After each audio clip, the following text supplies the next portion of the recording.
Hello, everyone, and welcome to Megan's Social Media Marketing Show. Today, I have my friend and colleague, Carla Hayden, with me. She is an Enneagram 8, and she is our next person in the series of Get to Know Your Customer Through the Enneagram.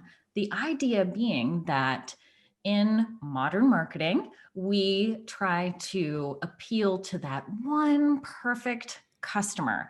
And if we're talking about one person, that person should probably have an Enneagram number because they have a certain type of personality. So if you are marketing to a very specific person, this podcast series is to help you figure out who that person is or how you can market best to them based upon what their Enneagram number is.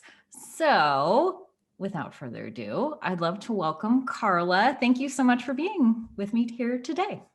Thanks for having me, Megan. Can you tell us just a little bit about yourself and what you do? Yes, so I am based in Indianapolis, Indiana, and I kind of have a number of different roles and hats that I wear, but my 9 to 5, if you will, is I am the Chief Operating Officer for Hope Writers, which is an online membership community for writers. And that's how you and I know each other. But I also do some coaching and clarity sessions on the side. And so I am really exploring the ways in which I can take the gifts and talents and abilities and experiences that I have and help others get clarity in their lives. So that's a little bit about me. And guys, she's so good at the clarity. We're always like, Carla, help us understand this. And she just has a way of, even though we've processed the same information in a meeting, she will then just turn it around and make it, everybody goes, oh, light bulb. So she's very good at what she does. I will attest to that. Oh, I also want to give like a general disclaimer as that when we're talking with Carla, there are things that could be just personality quirks of Carla. There are things of all of us that it's just because of who we are naturally and uniquely made up to be. That's what our preference is. Doesn't necessarily mean that all Enneagram type 8s prefer the same things that Carla does, but I'm willing to bet this gives us a great insight into Enneagram 8s in general, especially female Enneagram 8s, which it's just different, guys. Like it's different. So I will read a description from this book, The 9 Types of Leadership by Beatrice Chestnut. I recommend this to anyone who is looking for advice on leadership and the Enneagram. So the type 8 is a prototypical person who thinks big, acts decisively, and makes things happen. Sometimes called the challenger or the boss, they're larger than life people with big energy who easily take on leadership roles. As 8's attention automatically goes to the big picture, to what they think should happen and how to make their vision a reality. They easily sense who has the power in a given situation and look to see whether they use it fairly. Primarily motivated by the need to be strong and take action, they are assertive and sometimes aggressive, but also can be protective and generous. How does that sit with you, Carla? Yeah, I'd say that's pretty accurate. I think my experience growing up and especially growing in leadership is that I would find myself in what I would consider leadership roles, even if the title didn't match. And I think that that's really important. And something that I try to stress with people a lot is that you can be a leader in whatever seat on the bus that you sit in or whatever role you have, whether or not your title reflects that. And so I'm really passionate about that because until I really understood how the Enneagram played into my personality and how I view the world and how I interact with the world, one of the things that is unfortunate is that you can have a young person that is forming into an Enneagram 8, so to speak. And I think especially as a female, oftentimes you get labeled as bossy or, as that description indicated, aggressive. And a lot of times that's just because it's a misunderstanding of the gift and it's a lack of knowledge of how to steward that gift and how to properly support and encourage the healthy and positive behaviors of an Enneagram 8. And I always say to people, you want an Enneagram 8 in your life, because that person is going to be an advocate for you. They are going to oftentimes say the things that you want to say or you want to have said. And it's actually very natural. I'm not trying to be assertive. I just am. It's just how I show up. And so I relate to that a lot. I think the one area that I would even expand upon is I may have a knowledge of who holds the power in a room or at a table or in a meeting.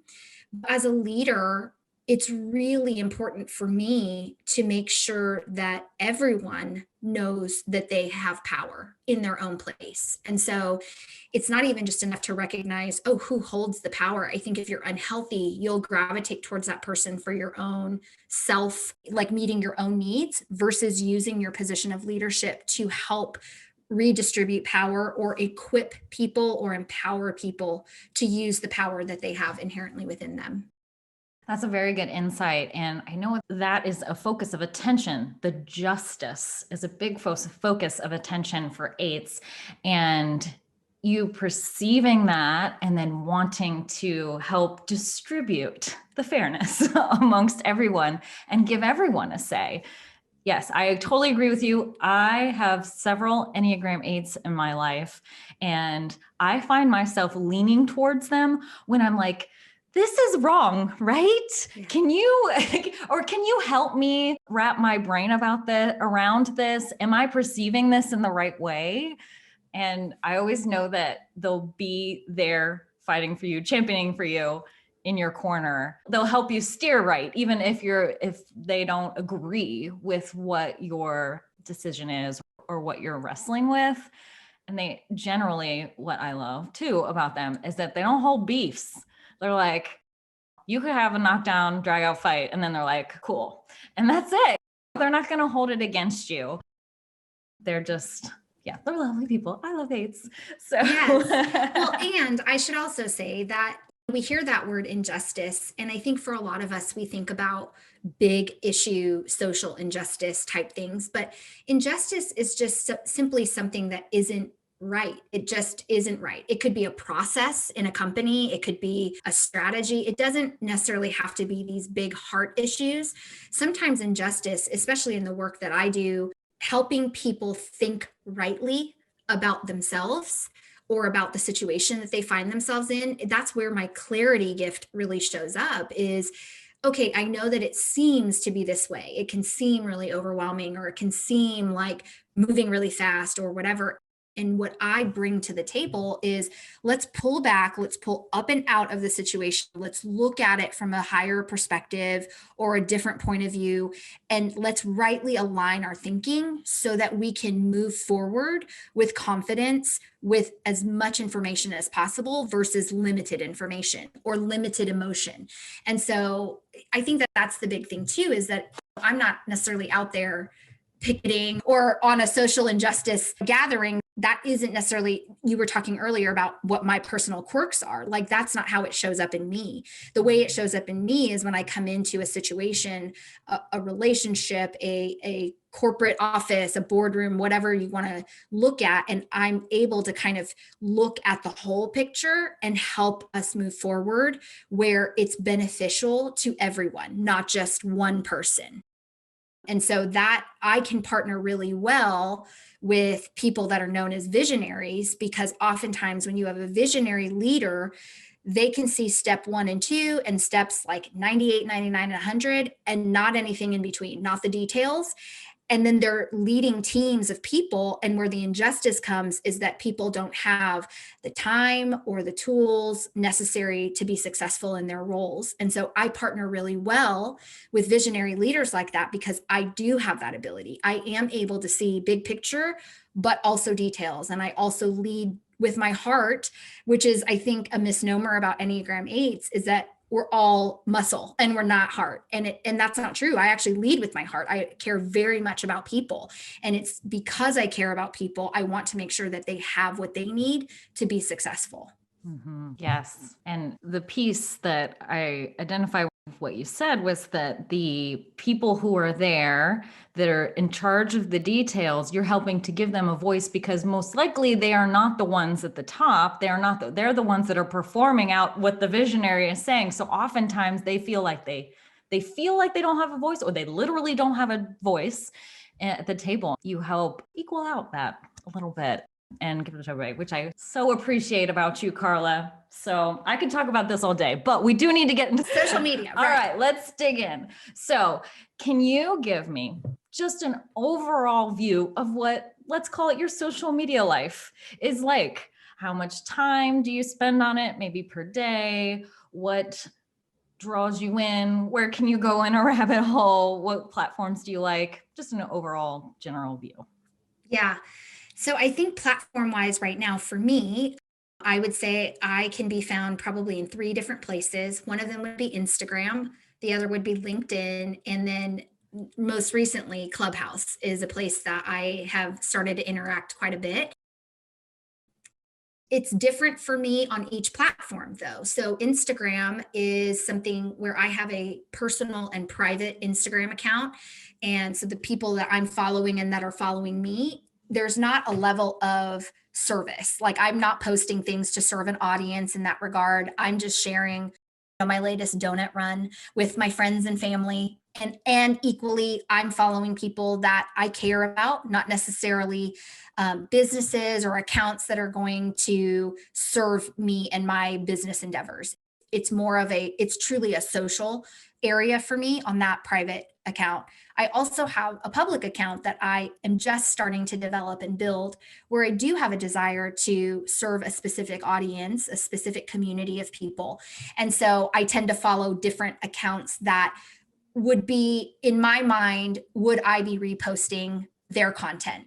Would these accounts align with who my community is that I'm trying to build there? So Instagram for me, I'm probably on that platform the most because I have 2 accounts for 2 different reasons.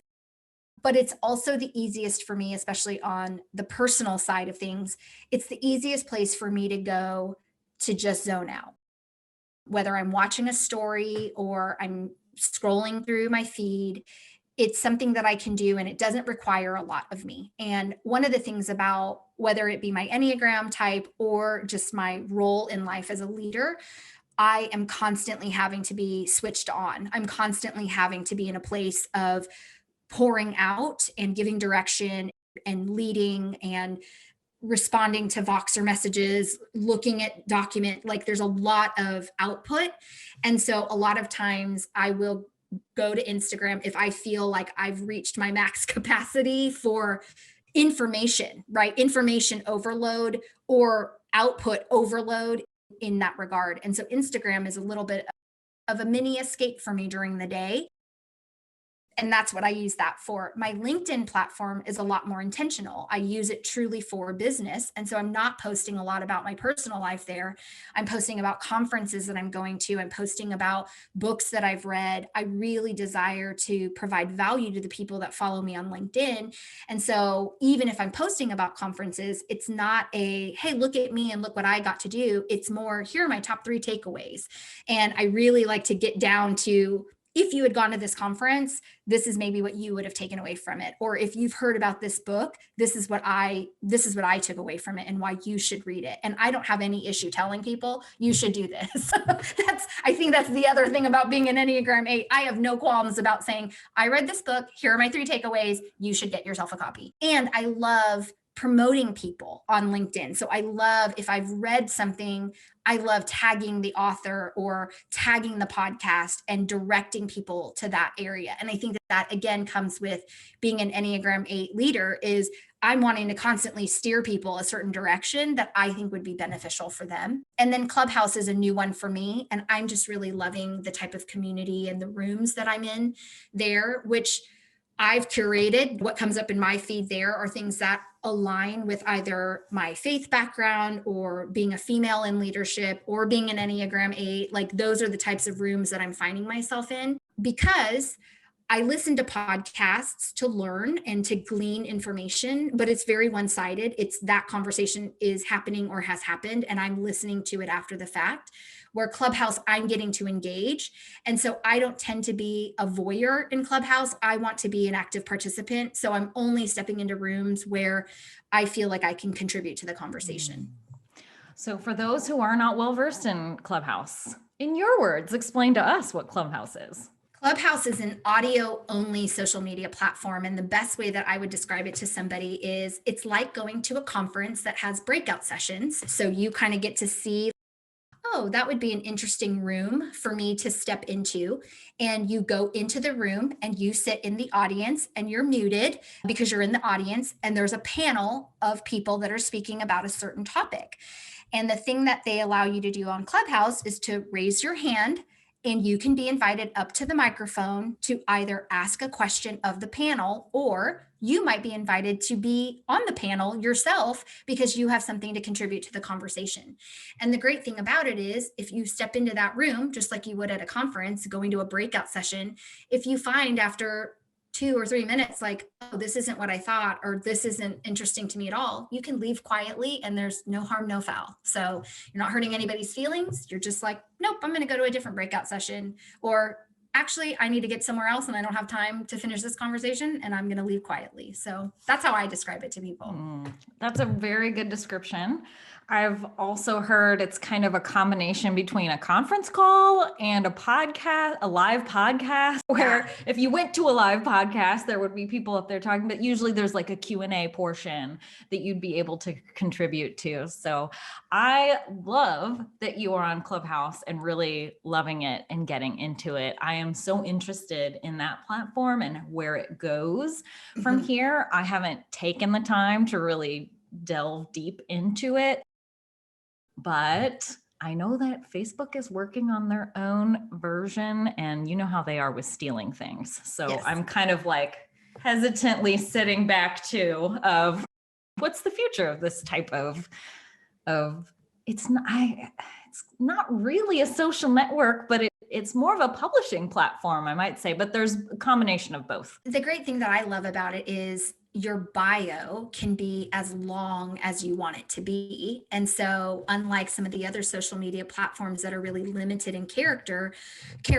that you can put in, you can put all the things in here. You can put your entire background. You can put what you would be interested to learn from other people, what you contribute to the conversation. You can use emojis, which, listen, that is a quirk of mine. That's a fun fact about me. I rarely correspond without sending an emoji or a Bitmoji along with it. That's a quirk, not an Enneagram 8 thing, just a Carla quirk. But I do love that about Clubhouse, and it does integrate with Instagram and Twitter. And so when you are following people or if people are following you, you can very easily tap on their links and go connect with them in other platforms where you can DM them or you can carry on a conversation outside of that room. So even if you don't get a chance to step up to the mic and actually verbalize anything there, you can develop these relationships outside of the Clubhouse room, which is something that I've done, which has been fantastic. Yeah, and grow your other social medias from that. Yes, absolutely. That is great. That is a great part of Clubhouse. So what are the things when you're on social, say you're zoning out on Instagram, as you explained to us, what are the things that you see that are two opposites? Pet peeves, you're like, oh, I wish people would stop doing that. Or the things that attract you, like, oh, I love when they do that. Yeah. At the risk of having tomatoes thrown at me, I don't love the reels. I don't. And let me just say, I've seen some of them done really well. And I've seen others that it's you're just trying to beat the algorithm and I'm not loving it. And so I think with me, it needs to be authentic. It can't be weird. I can't do cheesy. It has to be meaningful. Something has to be well thought out. That's a pet peeve of mine is if I were to click on somebody's post and go to their platform, go to their actual account, I don't love busy looking feeds like a top 9. If I were to look at that, if it's too busy, I can't, like I said, I think because of the roles that I'm in and just the way that my lifestyle is, it has to be a place that is a little bit more soothing to my eye. There has to be, it doesn't have to be like graphic picture. It doesn't have to be that, but it has to be somewhat clean enough for me to not feel like I just stepped into a rummage sale. I can't deal with that. So there has to be some rhyme or reason to what you're posting. That's kind of a pet peeve for me. And then, but equally, the things that I love, people that come with intention. I love people that share their lives in a personal way, not overly personal, but I find that the accounts that I tend to follow and comment are ones that expose a bit of vulnerability, which is, again, as an Enneagram 8, is an interesting thing for me to say, because I know that's a core fear, a known core fear of an Enneagram 8 is being vulnerable. And so I think I'm inspired by people who are vulnerable. And I think that I am encouraged by being able to read something that they've written or see what they've posted. And it actually gives me courage to show up in those ways on my own feeds. Oh, that's great. To go back to a little bit to what you said about something needs to have meaning for you to really invest in it. Does that necessarily mean, it kind of combined with what you said about the rummage sale, if you're not sure what you're going to get here, you don't want to treasure hunt to find it. Does it necessarily have to be that it's a deep topic, or is it just that you know what you're going to get when you follow this account? You know what I mean? I do. Can it be funny and just lighthearted, but they're very intentional about how they do that? Yes. Okay. 100%.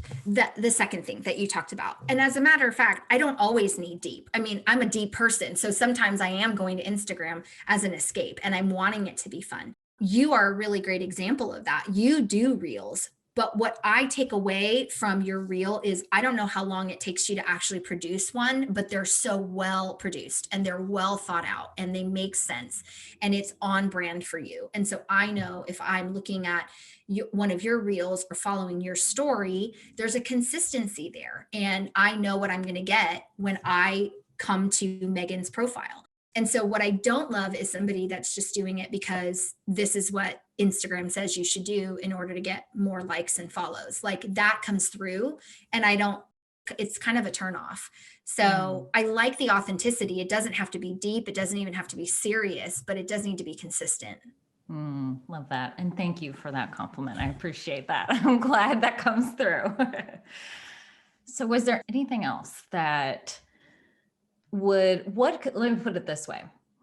If you could sit in a boardroom with the marketing department of your favorite company, your favorite brand, first of all, who would that be?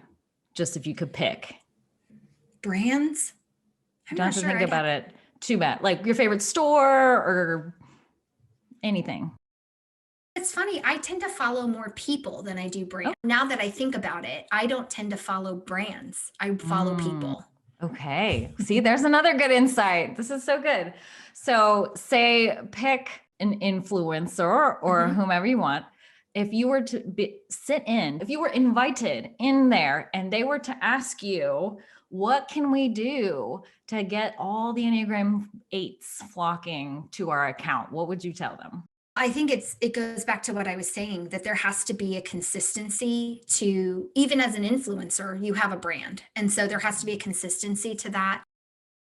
The thing for me is I want good value. So when I think about the influencers that I follow, they are not typically sharing. I don't tend to follow people that share super high-end clothing lines that are out of my reach. Like for me, that's not attractive. It's following somebody who is taking everyday things, whether it's shopping at Target or going to Old Navy or going to Walmart, whatever that is, and showing me how, oh, you can actually pull this together and you don't need to be making 6 figures in order to wear these jeans or buy that bag. Like that to me is very valuable. The other thing that is really valuable is being able to click, if somebody has in their post, click on the link in my bio, that I don't have to jump through a million hoops to get what I'm looking for. That drives me nuts. Like I know that you want my email address and I'm willing to give it to you, but then I need what you're telling me you're going to give me. And so if you make me fill things out a bunch of times, I'm done. Like, I don't have time for that. So I will, like I said, I will gladly give you my email, but you've got to give me what you told me you were going to give me and not make me jump through multiple hoops. The other thing that drives me nuts is that if I do sign up for something, whether it's a course or a free download or whatever, please don't spam me with emails consistently, because I will either just unsubscribe or I'll just create a rule and it'll go to my junk. And so then neither one of us is benefiting from that relationship. Mm-hmm. There we go. It came out. I was waiting for like the real pet peeve, like the thing that really gets under your skin. Yeah, that's what it is. We got it. I think what that speaks to for Enneagram 8s is get to the point.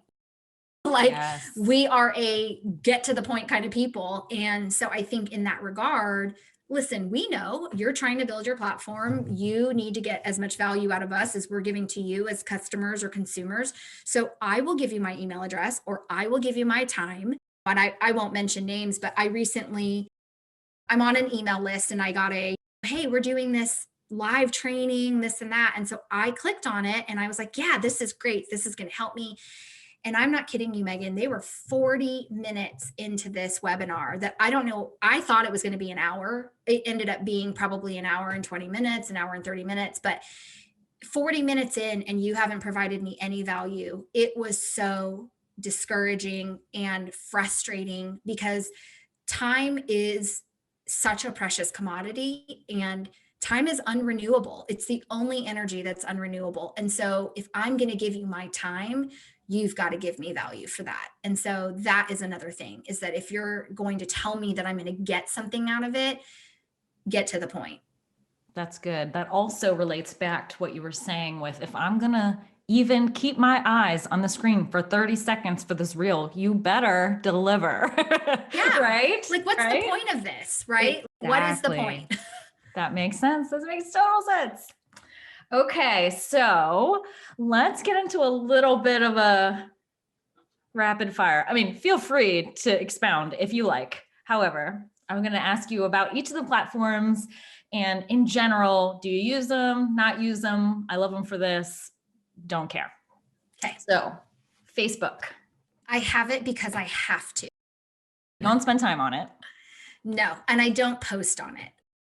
I have it because I have to, whether it be through getting information for my neighborhood or buying something on Marketplace or interacting with different communities I'm a part of, but I don't tend to be very active on it. I'm just there because I have to be. Gotcha. It is become more of a utility. It's interesting that you say it that way. Instagram, you said a little bit about Instagram, but how do you spend your time on there? Too much time.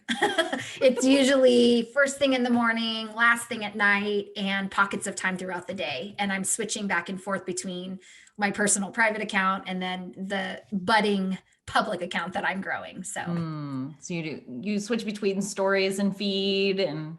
Yes, I love stories.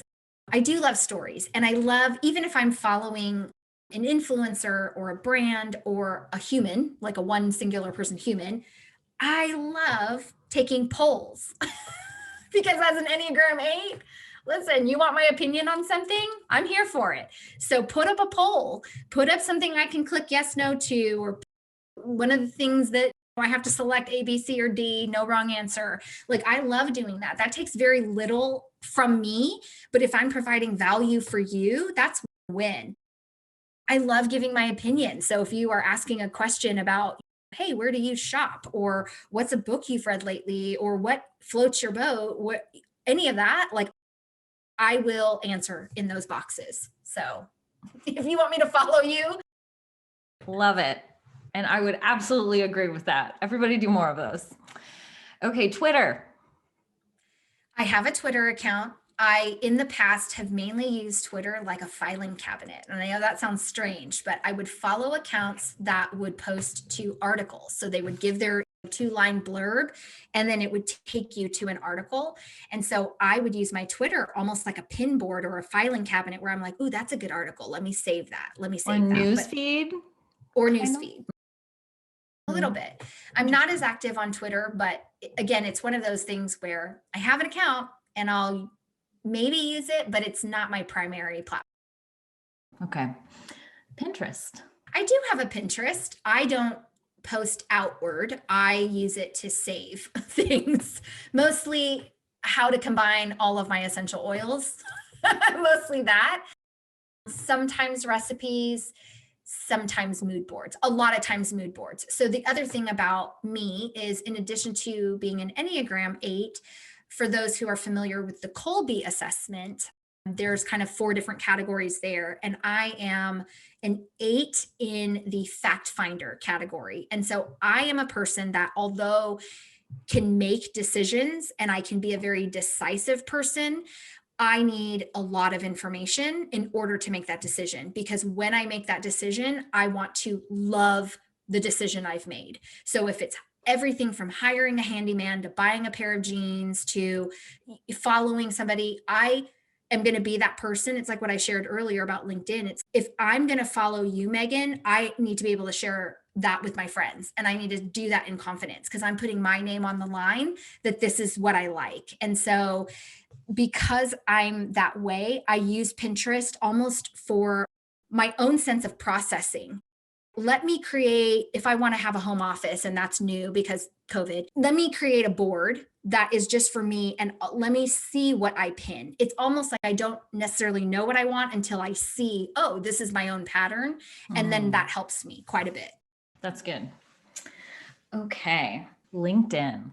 Yeah, like I said, I love LinkedIn for professional connections, but I love using it to connect people to each other. And that's the one platform where I probably do that the most. I don't find that as much on the other platforms. So because you can see who my connections are, I have absolutely no issue about somebody DMing me on LinkedIn to say, hey, I noticed that you were connected to, would you mind making an introduction? If I know you and I know the other person, that I would love doing that all day long.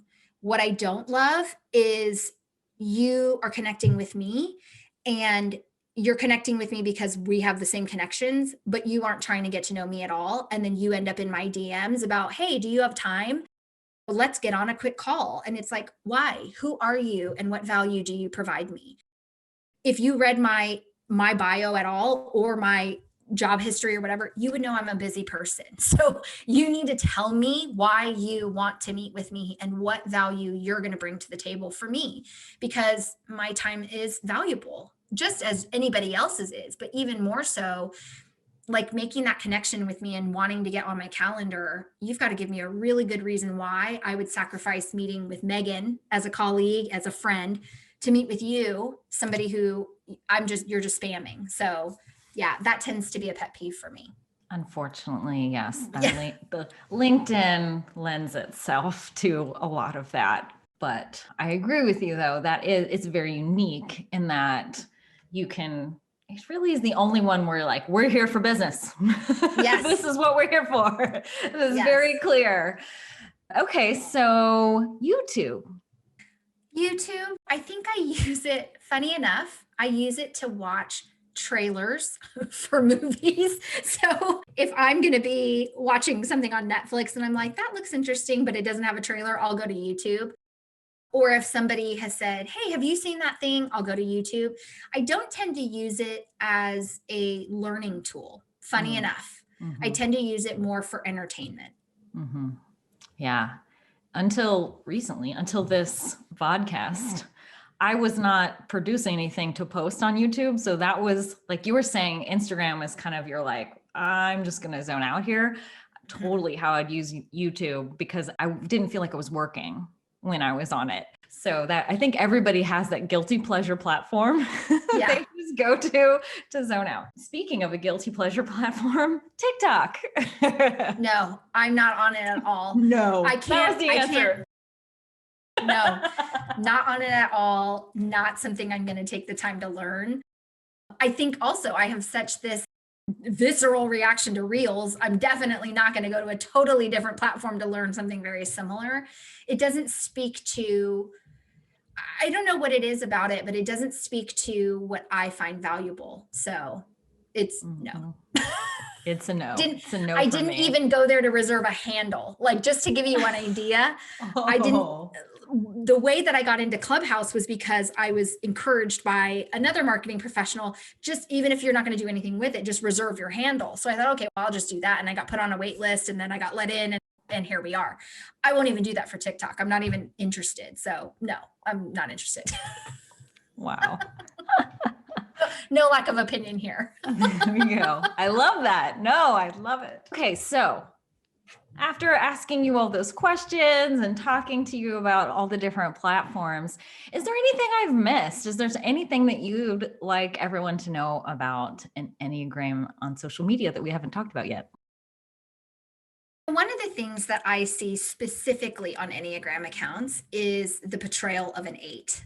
And what turns me off is that there's always this focus on how angry we can be or how not vulnerable we are. And I'd love to just see more about what the Enneagram actually does for people and how they process information and why. That when I look at different Enneagram accounts, again, specifically on Instagram, the ones that I find most value in are the ones that are affirming the healthy side of this type, not you guys are always the mad ones, or you're always the frustrated ones, or you're always the angry ones, the impatient ones. That's such a turnoff to me because I'm just much more complex of a person than that. And that's really such a stereotype. And it gets old after a while. Tell me what I'm doing right. Tell me what are the things that are great about my type instead of, well, that's the grumpy dwarf. There's more to me than that. Like I said, you want an Enneagram 8 in your life. Everybody needs one. Yes, I wholeheartedly agree. And I agree to being frustrated by every Enneagram 1 being the organized one. I'm like, okay, sure. Or the perfectionist. Okay, right. I totally agree with that. And I will say that I was reviewing the Enneagram 8 in Ian Cron and Suzanne Stabile's book, which I always have close at hand, and it is very it's marked up. But The Road Back to You, a very good book I recommend for everybody too, if you want a really good general overview of all the types and you're not sure which one you are. Ian Cron describes that his mother is an Enneagram 8, and she says that they are the most misunderstood numbers / genders, number and gender Yes. combinations on the Enneagram, and that everyone would do well to get to know them better. So I appreciate you, Carla, for doing this interview and allowing us in, being vulnerable just a little bit to tell us Look at about, me. yes, good you being healthy. Thank you so much, Carla. It was a joy to have you here. Thanks, Megan. Thanks for having me.